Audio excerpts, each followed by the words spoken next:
जय माता दी। प्रेम से बोलिए संतोषी माता की जय। आज शुक्रवार के दिन आप सुनिए संतोषी माता की व्रत कथा एवं आरती। एक बुढ़िया थी और उसके 7 पुत्र थे। 6 कमाने वाले थे, एक निकम्मा था। बुढ़िया माँ 6 पुत्रों की रसोई बनाती, भोजन कराती और पीछे से जो कुछ बचता सो 7वें को दे देती थी।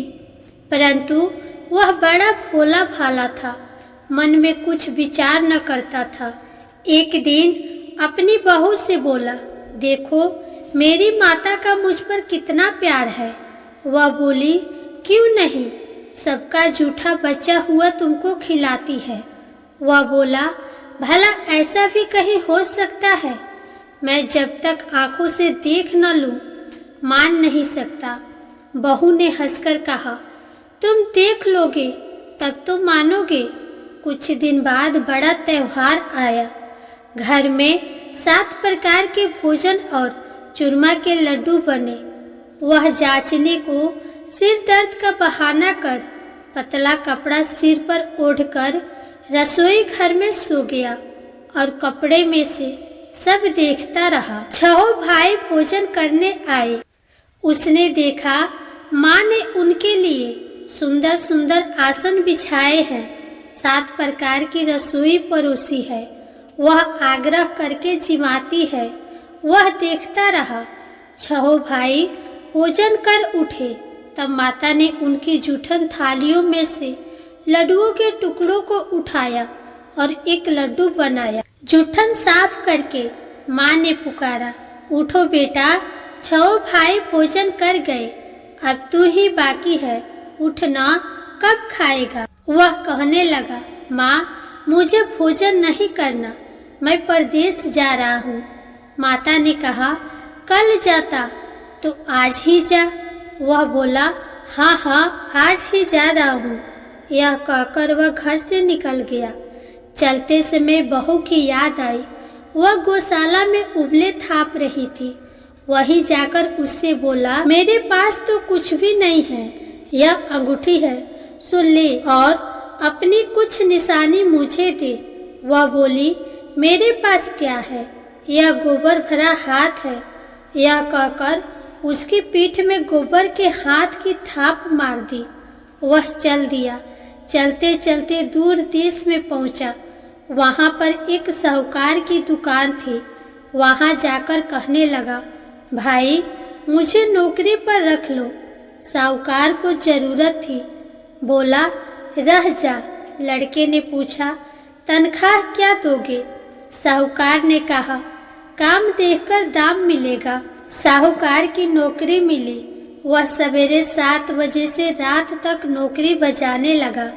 कुछ दिनों में दुकान का सारा लेन देन, हिसाब किताब, ग्राहकों को माल बेचना, सारा काम करने लगा। साहूकार के 7-8 नौकर थे। वे सब चक्कर खाने लगे कि यह तो बहुत होशियार बन गया है। सेठ ने भी काम देखा और 3 महीने में उसे आधे मुनाफे का साझेदार बना लिया। वह 12 वर्ष में ही नामी सेठ बन गया और मालिक सारा कारोबार उस पर छोड़कर बाहर चला गया। अब बहू पर क्या बीती सो सुनो। सास ससुर उसे दुख देने लगे। सारी गृहस्थी का काम करा के उसे लकड़ी लेने जंगल में भेजते। इसी बीच घर की रोटियों के आटे से जो भूसी निकलती उसकी रोटी बनाकर रख दी जाती और फूटे नारियल के खोपरे में पानी। इस तरह दिन बीतते रहे। एक दिन वह लकड़ी लेने जा रही थी कि रास्ते में बहुत सी स्त्रियां संतोषी माता का व्रत करती दिखाई दी। वह वहां खड़ी हो कथा सुनकर बोली, बहनों, यह तुम किस देवता का व्रत करती हो और इसके करने से क्या फल मिलता है? इस व्रत के करने की क्या विधि है? यदि तुम अपने व्रत का विधान मुझे समझाकर कहोगी तो मैं भी तुम्हारा एहसान मानूंगी। तब उनमें से एक स्त्री बोली, सुनो, यह संतोषी माता का व्रत है। इसके करने से निर्धनता, दरिद्रता का नाश होता है और लक्ष्मी आती है। मन की चिंताएं दूर होती है। घर में सुख होने से मन को प्रसन्नता और शांति मिलती है। निपुत्र को पुत्र मिलता है। प्रियतम बाहर गया हो तो जल्दी आता है। कुंवारी कन्याओं को मनपसंद वर मिलता है। राजद्वारे में बहुत दिनों से मुकदमा चल रहा हो तो खत्म हो जाता है। सब तरह से सुख शांति, घर में धन जमा होता है, पैसा जायदाद का लाभ होता है, रोग दूर हो जाता है और जो कुछ मन में कामना हो वे सब इस संतोषी माता की कृपा से पूरी हो जाता है। इसमें संदेह नहीं है। वह पूछने लगी, यह व्रत कैसे किया जाता है, यह भी बताओ तो बड़ी कृपा होगी। स्त्री कहने लगी, 1.25 रुपये का गुड़ चना लेना, इच्छा हो तो 5.25 रुपये का लेना, 11.25 रुपये का भी सहूलियत अनुसार ले सकती हो। बिना परेशानी, श्रद्धा और प्रेम से जितना बन सके सवाई लेना। 1.25 रुपये से 5.25 रुपये तथा इससे भी ज्यादा शक्ति और भक्ति के अनुसार ले लेना। हर शुक्रवार को निराहार रहकर कथा कहना सुनना, इसके बीच क्रम टूटे नहीं। लगातार नियम का पालन करना। सुनने वाला कोई न मिले तो घी का दीपक जला लेना। उसके आगे जल के पात्र को रखकर कथा कहना, परंतु नियम न टूटे। जब तक कार्य सिद्ध न हो नियम का पालन करना और कार्य सिद्ध हो जाने पर ही व्रत का उद्यापन करना। 3 मास में माता फल पूरा करती है। यदि किसी के खोटे ग्रह हो तो माता 1 वर्ष में अवश्य कार्य को सिद्ध करती है। कार्य सिद्ध होने पर ही उद्यापन करना चाहिए, बीच में नहीं। उद्यापन में 2.5 सेर आटे का खाजा तथा इसी परिणाम से खीर तथा चने का साग करना। 8 लड़कों को भोजन कराना। जहाँ तक मिले देवर जेठ भाई बंधु कुटुंब के लड़के लेना। न मिले तो रिश्तेदारों और पड़ोसियों के लड़के बुलाना, उन्हें भोजन कराना। यथाशक्ति दक्षिणा दे माता का नियम पूरा करना। उस दिन घर में कोई खटाई न खा पावे, इस बात का ध्यान रखना। यह सुनकर बुढ़िया के लड़के की बहू चल दी। रास्ते में लकड़ी के बोझ को बेच दिया और उन पैसों से गुड़ चना ले माता के व्रत की तैयारी कर आगे चले और सामने मंदिर देख पूछने लगे, यह मंदिर किसका है? सब कहने लगे, संतोषी माता का मंदिर है। यह सुन माता के मंदिर में जा माता के चरणों में लौटने लगी। दिन होकर विनती करने लगी, माँ मैं निपट मूर्ख हूँ, व्रत के नियम कुछ नहीं जानती, मैं बहुत दुखी हूँ। हे माता जगजननी, मेरा दुख दूर कर, मैं तेरी शरण में हूँ। माता को दया आई। एक शुक्रवार बीता कि दूसरे शुक्रवार को ही उसके पति का पत्र आया और तीसरे को उसका भेजा हुआ पैसा भी आ पहुंचा। यह देख जेठानी मुंह सिकुड़ने लगी, इतने दिनों में पैसा आया, इसमें क्या बड़ाई है? लड़के ताने देने लगे। काकी के पास अब पत्र आने लगे, रुपया आने लगा। अब तो काकी की खातिर बढ़ेगी, अब तो काकी बुलाने से भी नहीं बोलेगी। बेचारी सरलता से कहती, भैया पत्र आवे रुपया आवे तो हम सबके लिए अच्छा है। ऐसा कहकर आंखों में आंसू भरकर संतोषी माता के मंदिर में आ मातेश्वरी के चरणों में गिरकर रोने लगी। माँ, मैंने तुमसे पैसा नहीं मांगा, मुझे पैसे से क्या काम है? मुझे तो अपने सुहाग से काम है। मैं तो अपने स्वामी के दर्शन और सेवा मांगती हूँ। तब माता ने प्रसन्न होकर कहा, जा बेटी, तेरा स्वामी आएगा। यह सुन खुशी से बावली हो घर में जाकर काम करने लगी। अब संतोषी माँ विचार करने लगी, इस भोली पुत्री से मैंने कह तो दिया तेरा पति आवेगा, पर आवेगा कहाँ से? वह तो स्वप्न में भी इसे याद नहीं करता, उसे याद दिलाने मुझे जाना पड़ेगा। इस तरह माता बुढ़िया के बेटे के पास जा स्वप्न में प्रकट होकर कहने लगी, साहूकार के बेटे सोता है या जागता है? वह बोला, माता सोता भी नहीं हूँ, जागता भी नहीं हूँ, बीच में ही हूँ, कहो क्या आज्ञा है? माँ कहने लगी, तेरा घर बार कुछ है या नहीं? वह बोला, मेरा सब कुछ है माता, माँ बाप भाई बहन बहू, क्या कमी है? माँ बोली, भोले पुत्र, तेरी स्त्री घोर कष्ट उठा रही है, माँ बाप उसे दुख दे रहे हैं, वह तेरे लिए तरस रही है, तू उसकी सुधि ले। वह बोला, हाँ माता, यह तो मुझे मालूम है, परंतु मैं जाऊं तो जाऊं कैसे? प्रदेश की बात है, लेन देन का कोई हिसाब नहीं हुआ, कोई जाने का रास्ता नजर नहीं आता, कैसे चला जाऊं? माँ कहने लगी, मेरी बात मान, सवेरे नहा धोकर संतोषी माता का नाम ले, घी का दीपक जला, दंडवत कर दुकान पर जा बैठना, देखते देखते तेरा लेन देन सब चुक जाएगा, जमा माल बिक जाएगा, सांझ होते होते धन का ढेर लग जाएगा। वह सवेरे बहुत जल्दी उठा, स्नान कर संतोषी माता को दंडवत कर घी का दीपक जलाकर दुकान पर जा बैठा। थोड़ी देर में वह क्या देखता है कि देने वाले रुपये लाए, लेने वाले हिसाब लेने लगे। कोठे में भरे सामानों के खरीदार नगद दाम में सौदा करने लगे। शाम तक धन का ढेर लग गया। माता का चमत्कार देख प्रसन्न हो मन में माता का नाम लेकर घर ले जाने वास्ते गहना कपड़ा खरीदने लगा और वहाँ के काम से निपट वह घर को रवाना हुआ। इधर बहू बेचारी जंगल में लकड़ी लेने जाती है। लौटते वक्त माँ के मंदिर पर विश्राम करती है। वह तो उसका रोजाना रुकने का स्थान था। दूर से धूल उड़ती देख वह माता से पूछती है, हे माता, यह धूल कैसी उड़ रही है? माँ कहती है, हे पुत्री, तेरा पति आ रहा है। अब तू ऐसा कर, लकड़ियों के 3 बोझ बना ले, एक नदी किनारे रख, दूसरे मेरे मंदिर पर और तीसरा अपने सिर पर रख। तेरे पति को लकड़ी का गट्ठा देखकर मोह पैदा होगा। वह वहाँ रुकेगा, नाश्ता पानी बना खाकर माँ से मिलने जाएगा। तब तू लकड़ियों का बोझ उठाकर घर जाना और बीच चौक में गड्ढा डालकर 3 आवाजें जोर से लगाना, लो सासू जी, लकड़ियों का गड्ढा लो, भूसी की रोटी दो और नारियल के खोपरे में पानी दो।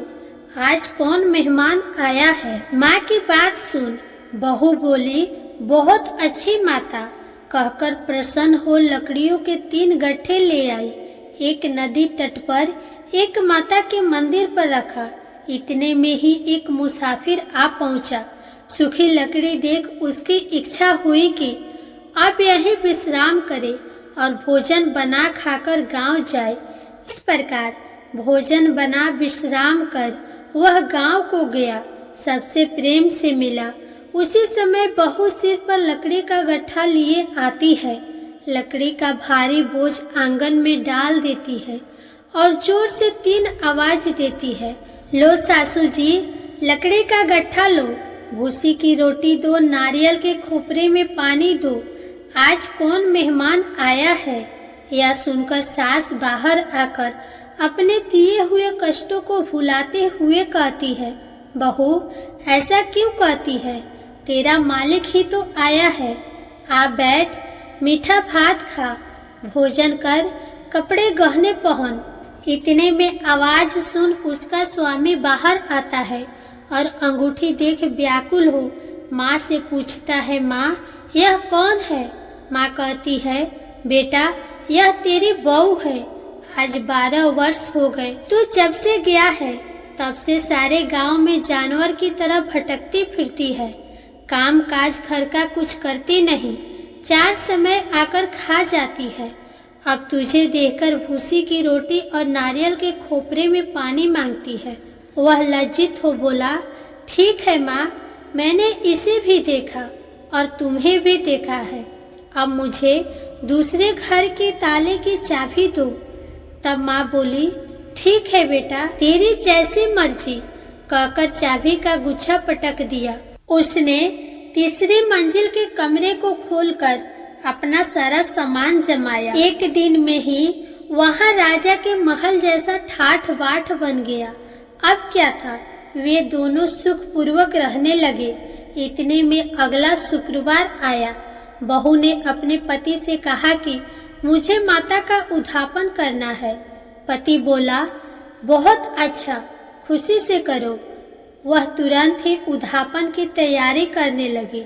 जेठ के लड़के को भोजन के लिए कहने गई। उसने मंजूर किया, परंतु पीछे जेठानी अपने बच्चे को सिखलाती है, देखो रे, भोजन के समय सब लोग खटाई मांगना, जिससे उसका उद्यापन पूरा ना हो। लड़के जिमने आए, खीर पेट भरकर खाई, परंतु याद आते ही कहने लगे, हमें कुछ खटाई दो, खीर खाना हमें भाता नहीं, देखकर अरुचि होती है। बहू कहने लगी, खटाई किसी को नहीं दी जाएगी, यह तो संतोषी माता का प्रसाद है। लड़के तुरंत उठ खड़े हुए, बोले, पैसा लाओ। भोली बहू कुछ जानती नहीं थी, सो उन्हें पैसे दे दिए। लड़के उसी समय जाकर इमली खरीदकर खाने लगे। यह देखकर बहू पर संतोषी माता ने कोप किया। राजा के दूत उसके पति को पकड़कर ले गए। जेठ जेठानी मनमाने खोटे वचन कहने लगे। लूट लूट कर धन इकट्ठा कर लाया था, सो राजा के दूत पकड़कर ले गए। अब सब मालूम पड़ जाएगा जब जेल की हवा खाएगा। बहू यह वचन सहन नहीं कर सकी। रोती रोती माता के मंदिर में गई। हे माता, तुमने यह क्या किया? हंसाकर अब क्या? रुलाने लगी। माता बोली, पुत्री, तूने उद्यापन करके मेरे व्रत को भंग किया है। इतनी जल्दी सब बातें भुलाती? वह कहने लगी, माता, भूली तो नहीं हूँ, न कुछ अपराध किया है। मुझे तो लड़कों ने भूल में डाल दिया। मैंने भूल से उन्हें पैसे दे दिए। मुझे क्षमा कर दो माँ। माँ बोली, ऐसी भी कहीं भूल होती है? वह बोली, माँ, मुझे माफ कर दो, मैं फिर तुम्हारा उद्यापन करूँगी। माँ बोली, अब भूल मत करना। वह बोली, अब ना होगी। माँ, अब बतलाओ वह कैसे आवेंगे? माँ बोली, जा पुत्री, तेरा पति तुझे रास्ते में ही आता मिलेगा। वह घर को चले। राह में पति आता मिला। उसने पूछा, तुम कहाँ गए थे? तब वह कहने लगा, इतना धन कमाया है, उसका टैक्स राजा ने मांगा था, वह भरने गया था। वह प्रसन्न हो बोली, भला हुआ, अब घर चलो। कुछ दिन बाद फिर शुक्रवार आया। वह बोली, मुझे माता का उद्यापन करना है। पति ने कहा, करो। वह फिर जेठ के लड़के को भोजन को कहने गई। जेठानी ने तो एक दो बातें सुनाई और लड़कों को सिखा दिया कि तुम पहले ही खटाई मांगना। लड़के कहने लगे, हमें खीर नहीं भाता, जी बिगड़ता है, कुछ खटाई खाने को देना। वह बोली, खटाई खाने को नहीं मिलेगा, खाना हो तो खाओ। वह ब्राह्मणों के लड़कों को लाकर भोजन कराने लगी। यथाशक्ति दक्षिणा की जगह एक एक फल उन्हें दिया। इससे संतोषी माता प्रसन्न हुई। माता की कृपा होते ही 9वें मास उसको चंद्रमा के समान सुंदर पुत्र प्राप्त हुआ। पुत्र को लेकर प्रतिदिन माताजी के मंदिर में जाने लगी। माँ ने सोचा कि यह रोज आती है, आज क्यों न मैं ही इसके घर चलूं, इसका आसरा तो देखूं सही। यह विचार कर माता ने भयानक रूप बनाया। गुड़ और चने से सना मुख, ऊपर सूंड के समान होठ, उस पर मखिया भिन भिना रही थी। दहलीज में पांव रखते ही उसकी सास चिल्लाई, देखो रे, कोई चुड़ैल आ रही है, लड़कों इसे भगाओ, नहीं तो किसी को खा जाएगी। लड़के डरने लगे और चिल्लाकर खिड़की बंद करने लगे। छोटी बहू रोशनदान में से देख रही थी। प्रसन्नता से पगली होकर चिल्लाने लगी, आज मेरी माताजी मेरे घर आई है। यह कहकर बच्चे को दूध पिलाने से हटाती है। इतने में सास का क्रोध फूट पड़ा। बोली, इसे देखकर कैसे उतावली हुई है जो बच्चे को पटक दिया। इतने में माँ के प्रताप से जहाँ देखो वही लड़के ही लड़के नजर आने लगे। वह बोली, माँ जी, मैं जिनका व्रत करती हूँ यह वही संतोषी माता है। इतना कह झट से सारे घर के किवाड़ खोल देती है। सबने माता के चरण पकड़ लिए और विनती कर कहने लगे, हे माता, हम मूर्ख हैं, हम अज्ञानी है, पापी हैं। तुम्हारे व्रत की विधि हम नहीं जानते। तुम्हारा व्रत भंग कर हमने बहुत बड़ा अपराध किया है। हे माता, आप हमारा अपराध क्षमा करो। इस प्रकार माता प्रसन्न हुई। माता ने बहू को जैसा फल दिया वैसा सबको दे। जो पढ़े उसका मनोरथ पूर्ण हो। प्रेम से बोलो संतोषी माता की जय।